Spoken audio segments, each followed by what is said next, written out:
What's going on, guys? Let's talk about the MG today. We got some quick little updates. Wow, you can't see me. We got some updates on the car to share this week, and they are really exciting. So the first thing that you're going to notice is I have a new hood on the car. So no more carbon fiber wrap. Finally, I was so sick and tired of that carbon fiber wrapped hood, and I was sure that that wrap that was put on by the previous person back in 2004-ish was hiding some cosmetic ugliness on this hood. And I bought this hood up in Washington. I'm in the Northwest Oregon area. I found this up in Washington for pretty cheap. It's a steel hood and direct fit on these cars. So the Roadsters and the GTs both had the exact same hood. Maybe even into the rubber bumper cars, they might have been the same, I'm not sure. But whether you had a fish mouth grill or the regular MG grill, they had the same hood. So anyway, I've been sitting on this hood for close to probably 8 months now, and it's been tucked behind one of my toolboxes, and finally drug it out to work on it. So it's got some Bondo on it, not much, but it's mostly on that side of it, and it fit up pretty well.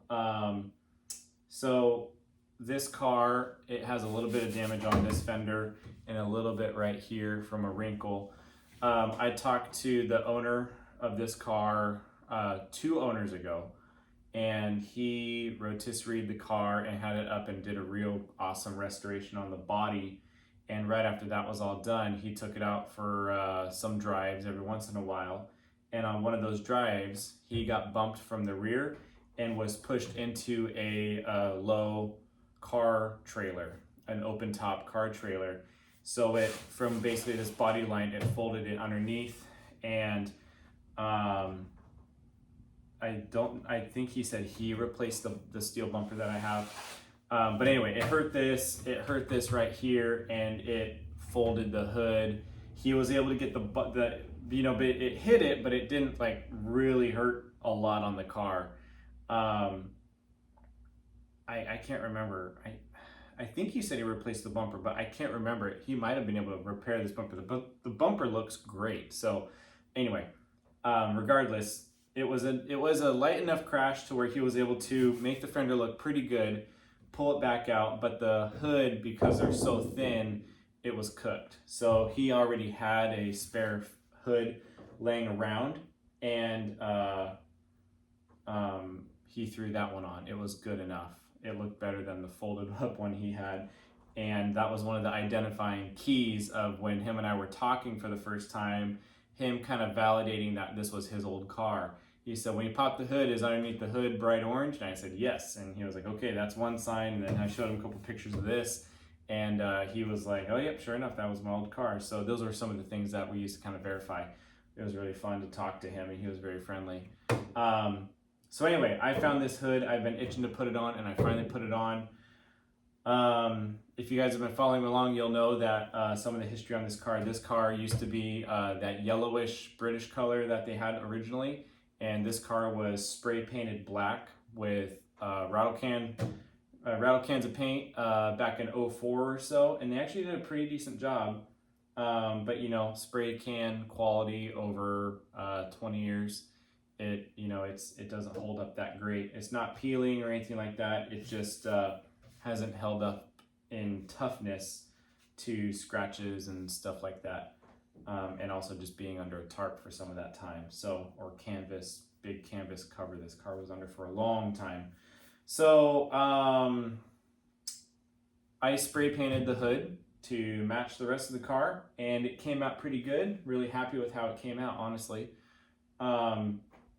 If you'll remember here, probably, an upload I did about last August or September, I believe. I was talking about this fender. I was really cutting and buffing on this paint to try and get some really good shine out of it, and I did. It was awesome. But when I hit this driver's side fender, I started, buffing and stuff on it, and I went down to bare metal pretty quick.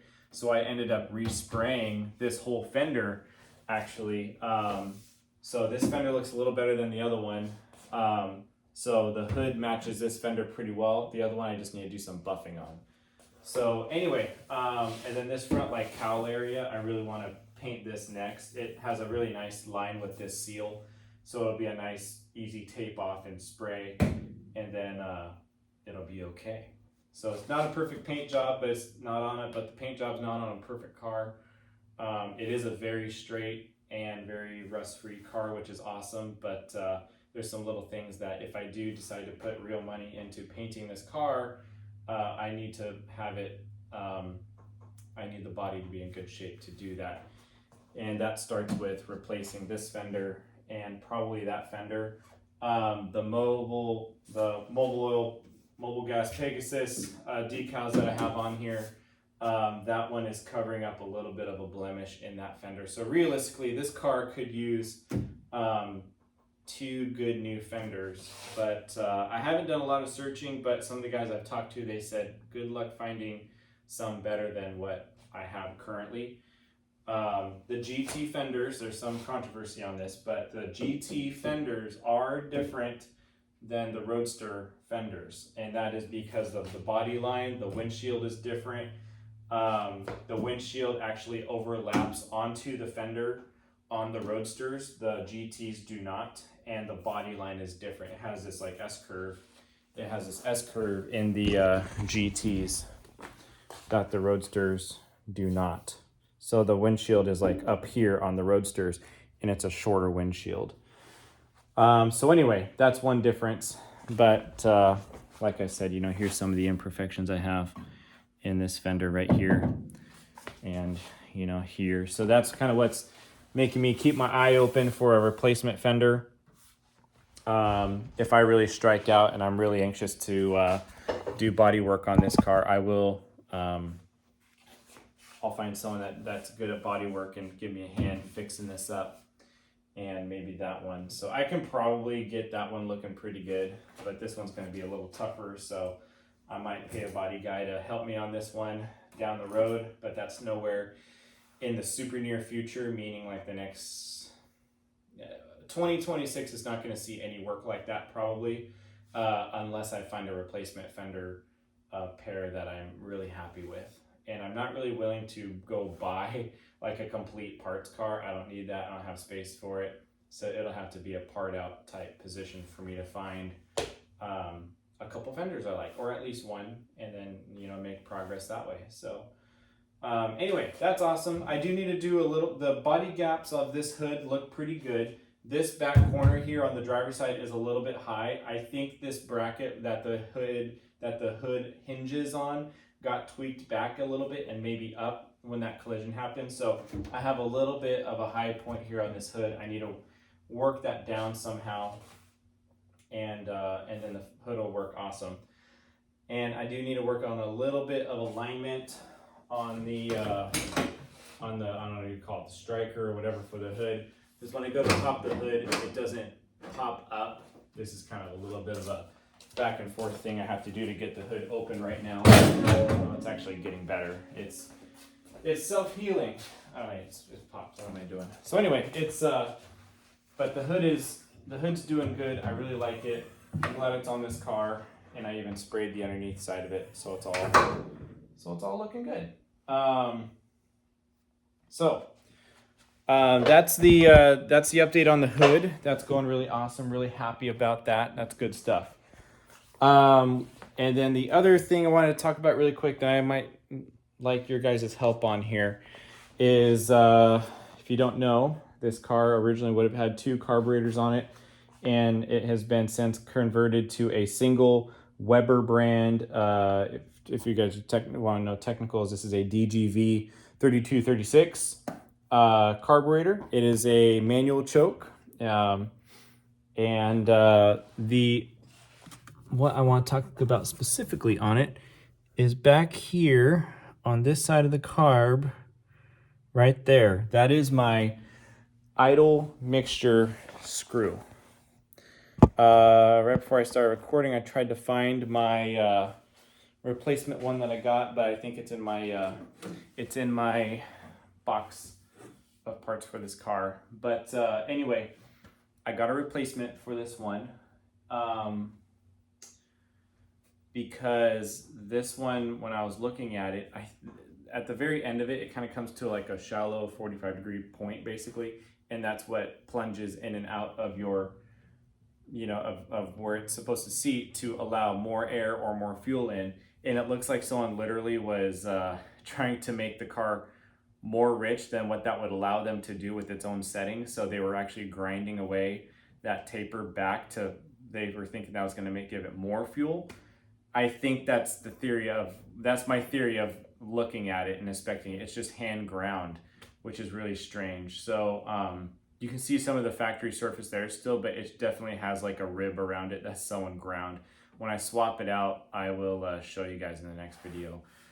But anyway, that obviously is not correct. So I found a replacement one, factory replacement Weber, and I got to swap that in. I have the car idling awesome right now. It idles so good. It's never idled as good as it does now. It's consistent. It comes right back down to that same idle point, and I can idle it nice and low before I start. I can idle it lower, but then I'll start losing oil pressure. Of course, I don't want to do that. So it idles at a good point. I really like it. And but I want to replace that idle mix screw, just so I know that's out of our hair. Let's see, what do they call it? Low speed idle, which is like kind of light on the gas driving around. The car does pretty good, but if you want to blip the gas, like a quarter throttle blip or maybe like a half throttle blip to do a downshift or something like that, it will stumble pretty good. It'll hesitate about half a second and then it'll bring the revs up, and it's not that great of a thing. So that is kind of a known issue with having these Webers on the MGs. I have replaced the accelerator pump. That's kind of what that accelerator pump is there for, to kind of help give you a quick shot of fuel when you stab it. And it's a brand new one, and it didn't change it at all. Even my old one was in really good condition. I put a brand new one in from Weber, and unfortunately it didn't help it at all. Like, it's the exact same. So that is making me think that that is not my issue. I want to, and the car will run just fine with no choke, but the car runs the best when I have about half choke or maybe a little bit less than half choke. It just likes it, just a little bit of choke, and it will be more responsive. It will not hesitate like that as bad, and it just drives really, really good. So that also suggests that I'm not getting enough fuel. So one of the next things I want to do on this carb is I want to go up a size on my main jet. One other thing that I did, let me grab this part so I can show you. I guess I can show you something else while I get this out. I got from Weber I guess they call it a calibration kit for Weber carburetors. It's from Redline. I think Weber and Redline, they're business buddies. Okay, so I'll just put it that way. So this guy, when you hit the accelerator pump, your fuel comes through this. And if you look at some of these, this would squirt one side into your primary circuit and the other into your secondary circuit. Some of these are only set up to squirt into your primary circuit. And I swapped out one of these to squirt out the primary and the secondary circuit at the same time to give extra fuel on that accelerator pump. It helped it a little bit, but it didn't do much. I'll leave it at that. So I want to go up on the primary jet, the main jet.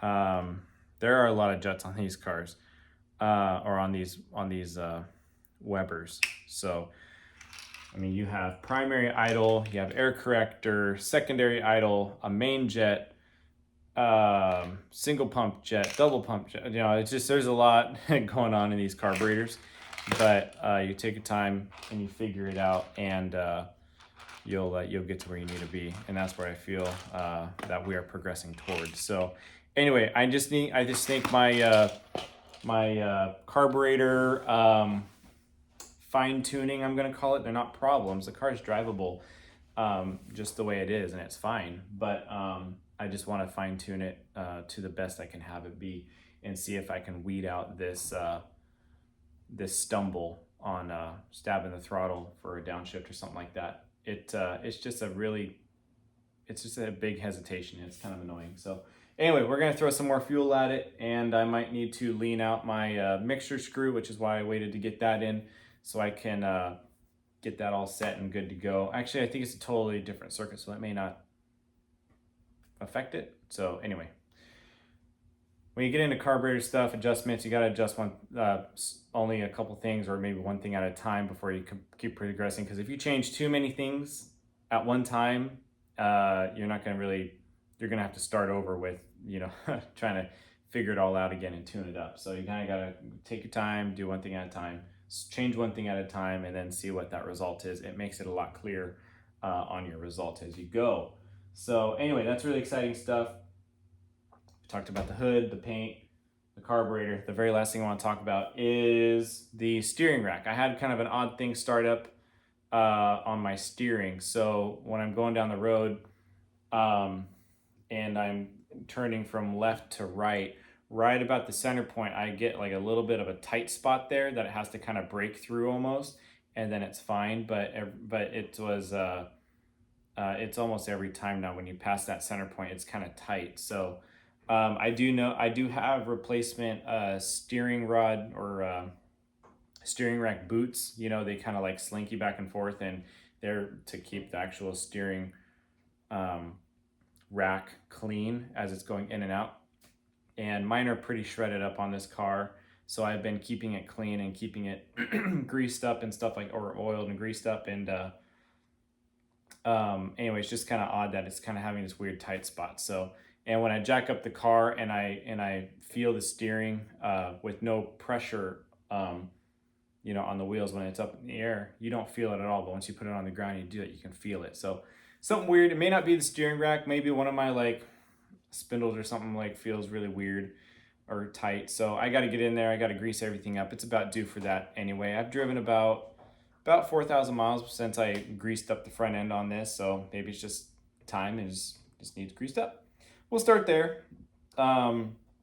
There's one grease fitting on the driver's side spindle that I'm a little sus about. I want to replace it. So I already bought a replacement. I got to swap that out when I get under there. So just make sure I get good grease everywhere. So anyway, but other than that, if you have any ideas on any of this stuff, the body work, the carb tune, the steering rack stuff that I got going on, chime in, comment, let me know what you think. But anyway, other than that, the car's been doing absolutely awesome. Let's see, this is the weekend of, we're coming up on the weekend of June 13th, I think it is. Anyway, the second weekend of June, Brush Prairie, Washington, there is a all British car show up in southern Washington, and this car is going to be in the show. Really excited. So if you guys are in the area, definitely go and come see the car, come hang out. So that'll be really, really fun. Other than that, that's it on the car. Really quick, let's talk about the two motorcycles I'm working on. This is my 1972 Yamaha DS7 two-stroke road motorcycle. All we're doing right now is putting new points in. That's been the originals were pretty corroded up. I tried cleaning them up and getting them in good shape, and it just wasn't happening. So if I don't get good spark once my new points are in, then I'm going to replace the condenser. The condenser plays a large part in having really good spark in these engines. So anyway, that's what's going on with that guy. And over here on the bench, I have a 1967 Kawasaki A1. This is another two-stroke 250 road bike. The frame's down on the bench. It's not some crazy hacked up top or anything. Everything's just down on the ground. I got the wheel standing up there. I just did new neck bearings, got it all cleaned up, got all this cleaned up, powder coated a bunch of stuff. Got the motor mounted in, putting this together for a friend. So it's doing really good. New bushings in the rear shocks. They're all powder coated up, which is awesome. So ready to mount at the rear wheel and get this thing up and get some forks on this thing, which is exciting. So that's what's going on there.